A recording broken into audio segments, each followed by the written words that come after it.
This is what the Denver Broncos need to do in the 2024 NFL Draft. Ryan Wilson and Chris Trapasso from With the First Pick here to give you the ultimate mock draft for the team that picks 12th overall. And that's what needs a quarterback, Traps. All right, let's jump into the NFL mock draft database simulator. So Terry Arnold staring me in the face. I love the idea of pairing him with Patrick Surtain Jr. Me too. Brock Bowers is there. Jared Verse is there. Tully Fuaga is there. Brian Thomas Jr. is there. Like all those guys Phil needs. Even Byron Murphy is probably the best player on the board. And this is, I mean, this might seem obvious, but this is a huge pick for the Broncos. I mean, I think they will want to pick a quarterback just because their next pick isn't until 76. So it's like, which position do you want to address? And this would be a difficult choice because there are a lot of really good prospects still on the board. I think you have to trade down, but we can't do that. Producer Harry has made the decree, so we're stuck picking here. Yes, this would be a trade down situation for sure. I would gravitate toward Terry and Arnold, honestly, I'm a big Brian Thomas guy, and I think after trading Jerry Jeudy, even with Marvin Mims, they signed Josh Reynolds. I still think wide receiver is a pretty big need, obviously beyond quarterback for them. Yeah, but I'm fine with Terry and Arnold though. Truly, I think I'm leaning towards Terrian because at 76 you'll find a wide receiver. I'll be concerned about finding a starting. And I'll be honest, man, I'm even considering Byron Murphy here. No, that's not crazy. I love that guy so much. So the good news is you have a ton of decisions to make. Brock Bowers, Terry and Arnold, Byron Murphy, Brian Thomas Jr. I think that man, why don't we go Byron Murphy? I think the depth at corner, like in day 2 to day 3, like early day 3 is okay. Defensive tackle, not so much. And the other thing is this: how often does a cornerback come in and dominate? And how often does a defensive tackle come in and is able to be disruptive? Because, obviously Patrick Surtain's the exception. Yeah, really. But I love Terry Byron Murphy. Yeah, Byron Murphy it is. All right, so we'll figure all out the way to 76. Cornerback and wide receiver situation at 76. And then we'll go from there. Okay. So there's Xavier Leggett. Okay. And Javon Bullard. Oh, we don't need. We don't. No, we need a Nick corner too. Okay. So let's see. And you know what? For fun, any other wide receivers? Hit the quarterback button just for fun. Maybe Drake May's still there. He's not. Okay. Hoping against hope. I love Spencer Rattler, but he's not going to be the long-term solution in Denver. I don't believe. So I like Xavier Leggett here. I would say either one of those top two. I'm a big Javon Baker fan. I don't know if you think 76 is too early. Really, any one of those top 4, I think, to replenish that spot. Or if you want to see corner, maybe. Yeah, let's see corner real quick, but I'm with you. I think I'm leaning towards. So Chris Abrams trained as well. And then after that, some people like Andrew Phelps a little more than I do. Renardo Green's still there. We pick at 121. So now the math we're doing, Traps, is will we have enough good corners or wide receivers at 121, depending on what position we go here? I think Leggett kind of stands out. I mean, I'm not crazy high on him, but just there's no way he's going to get to 121.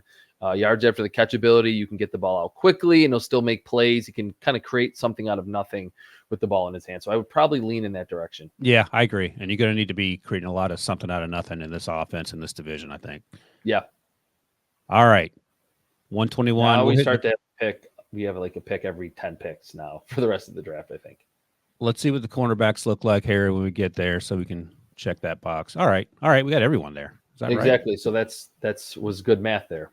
All right. I'll let you decide. You can decide which corner you want.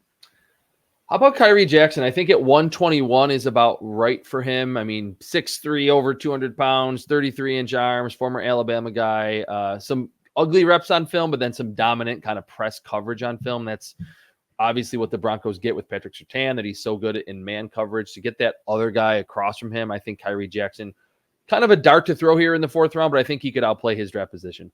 Yeah, no, I like Kyrie Jackson. To your point, there's some good and some bad, but I think the good for me gives me hope.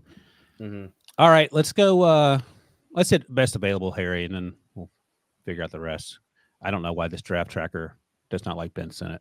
He hates him. It's weird because I have him way higher than 106. Yeah, he feels like he's going to be a day 2 guy. Leonard Taylor on the interior. We got Byron Murphy, Mo Kamara's situational. Hit the edge rush button, Harry. Let's see what we got. I was thinking there. The same. Like Javon Solomon, I don't mind him here at 136. For being honest, I think he has a chance to be an early day 3 guy. Who else down a little bit? The only problem with Mo Kamara is that he's like turns 25 this year. He's fun on film and he's small, but it's like, man, like there's just not a lot of upside there So he's like not a poor man's version, but it's similar to Nick Bonito in that he's undersized, but he's actually probably Nick Bonito's age. Yes. All right. Yeah. What do you think? I'm fine with John. Like, I'm fine with Solomon here, honestly, because I do think they need some more juice around the corner, even with Nick Bonito. Let's do it. I love Solomon. 2-point stance guy, but he gets after it, plays with hair on fire, as we like to say. What about offensive line? You like offensive line here? Addressing it that? Yeah. Either interior or tackle, or maybe one of those guard tackles in this class. There's a lot of those. Limmer is there, and they obviously lost Cushenberry in free agency. Yep, and they have Luke Wattenberg as their center now. I'm fine with Bo Limmer here. I mean, yeah, I think he's instant starter, can be a plus player in the next couple of years, but you plug him in day one. To get that in the 4th round, I think that's pretty good value regardless of what position you're picking. Yep. And hit offensive tackle, Harry. Let's see. Yeah, there we go. Gonsalves is going to kick inside. Caden Wallace is I feel like a grand slam here. I love Caden Wallace. Yeah, I think at this point, even though this simulator has him ranked 190, I think being able to play tackle, if you need him to play guard in a pinch, he can, but has just the length and just the sheer mass that a lot of these players, especially this late, don't usually have in the draft. Yep. So this is 147, I think. So he'll probably come off the board somewhere on day 3. And let's do Caden Wallace here, Harry. All right, 2 more picks, 203 and 207. So let's do best available. And if he's going to have...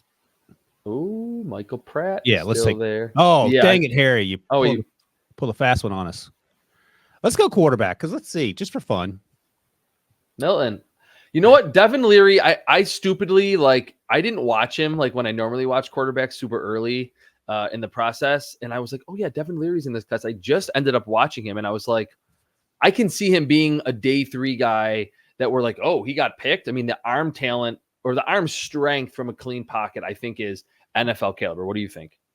Yeah, I was hoping for more from him coming from NC State. Sure, I actually joked with our buddy Pete Prisco that he would outplay Will Levis his final year at Kentucky.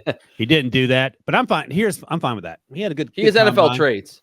Yeah, I'm fine with that. He had a good combine. Keaton Slovis, of course, is the fastest quarterback in this draft class, but I prefer Devin Leary. All right, let's take Devin Leary here. I mean, Joe Milton should be a first-round pick. It's just not worked out for him. All right, and one last pick here. Who is our favorite player? J.B. Cohen, I like, if you want to add depth along the offensive line. Scroll down a little bit, Harry, there. Christian Boyd is a bowling ball in the middle. I don't mind bookending Byron Murphy with Christian Boyd. No, I think that would be a fun combination. Kind of different ends of the size spectrum there. Yeah. But they're up the field pass rushers. They're both, I mean, Christian Boyd gets after it at 330. I love it. Yeah, I think that would be a good add, and they definitely need some more depth on the interior. All right, let's do that. Had our hands tied behind our back in this draft. Couldn't get a quarterback. Couldn't trade out of it. But not bad. Not bad at all. And I think with Devin Leary, I mean, he can be that. I mean, this is obviously not ideal for what the Broncos would want to do, but to be that pure pocket passer that gets the ball out of his hands, can make some tight window throws, it kind of fits with what Sean Payton, I think, wants from his quarterback instead of what he got from Russell Wilson the last couple of years. He feels like Jared Stidham. I mean, let's there you go. Let's be real. And the other thing, as much as I love Spencer Rattler is 76 and no Xavier Legette and Devin Leary. I think it's obvious you got to get better quicker, because Spencer Rattler, I don't think would play right away, and I don't expect Devin Leary to either. But Byron Murphy will. So that's how you get number 12, since it's a no trade down scenario. Then you get Xavier Legette to help the wide receiver core, get some help in the secondary with Kyrie Jackson, edge rush helping Javon Solomon, and then you bolster the offensive line with Bo Limmer and Caden Wallace.